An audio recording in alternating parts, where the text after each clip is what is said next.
Hello guys, sa video na ito pupuntahan natin ang sikat na pasyalan sa Alfonso Lista, Ifugao, ang 1000 step. Jupay, kamusta ka na?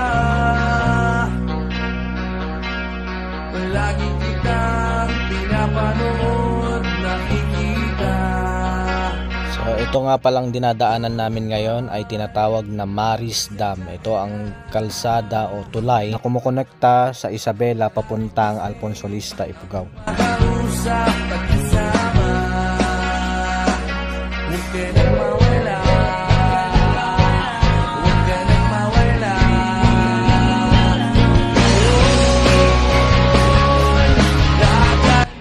So ayun guys, pagdating nga natin dito sa 1000 step ay kailangan nating dumiretso sa registration area at magbayad ng registration fee na nagkakahalaga ng 30 pesos.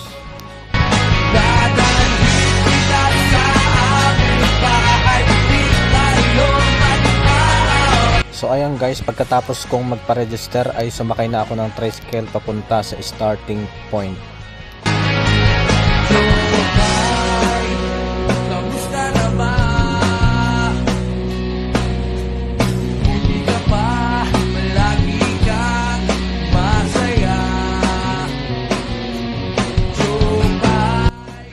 Hello guys, nandito ako ngayon sa 1000 steps.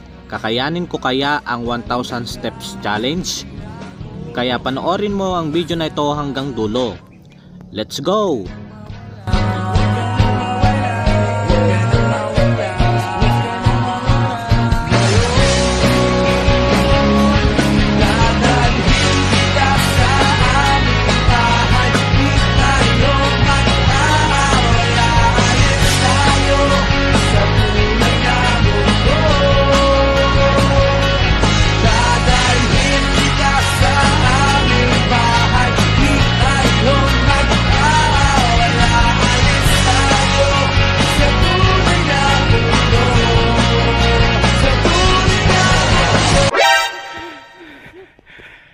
Wala na yung upuan dito.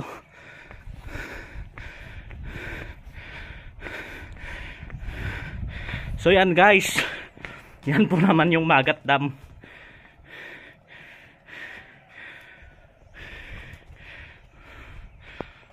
Yan yung Magat Dam.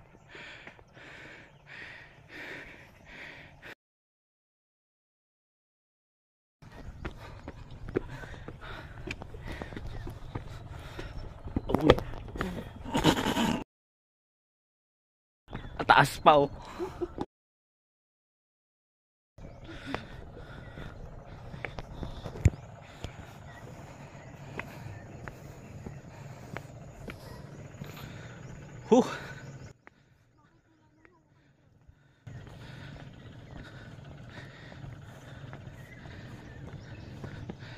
Taas.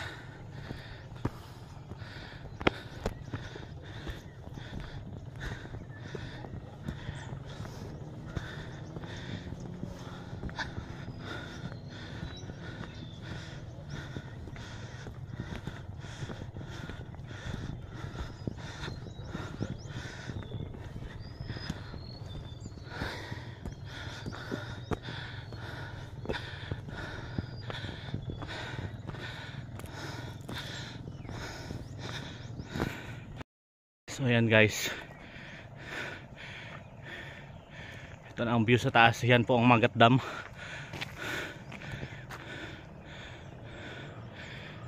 Yan.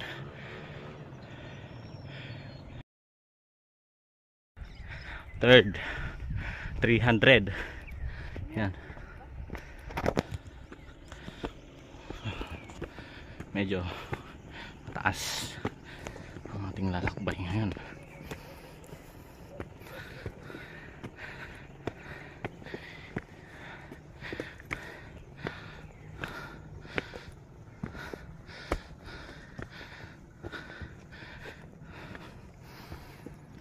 Ay, nako.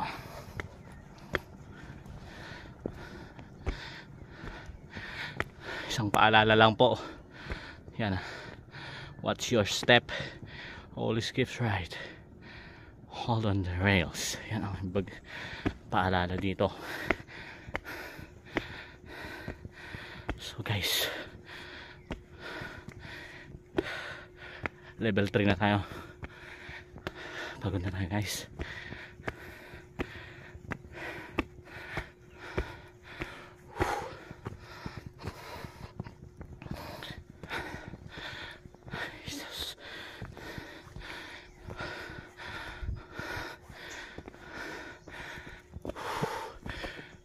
Okay, pahinga muna tayo dito.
Medyo pinagpapawisan na tayo.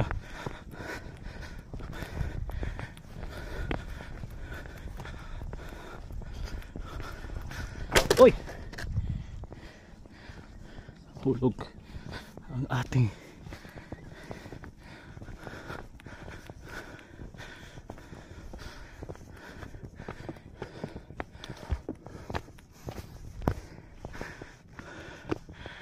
so pahinga muna tayo dito. Ay, ito na.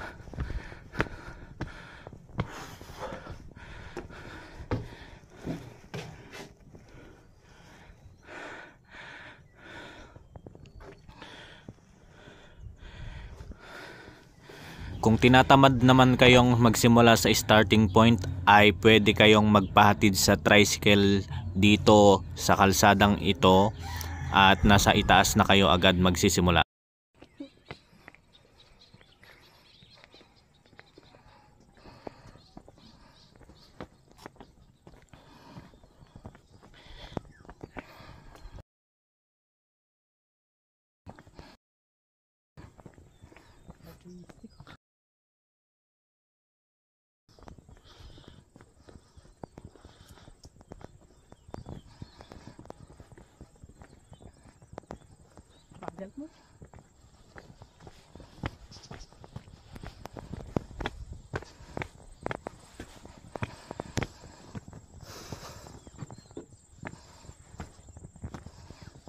Ay nako.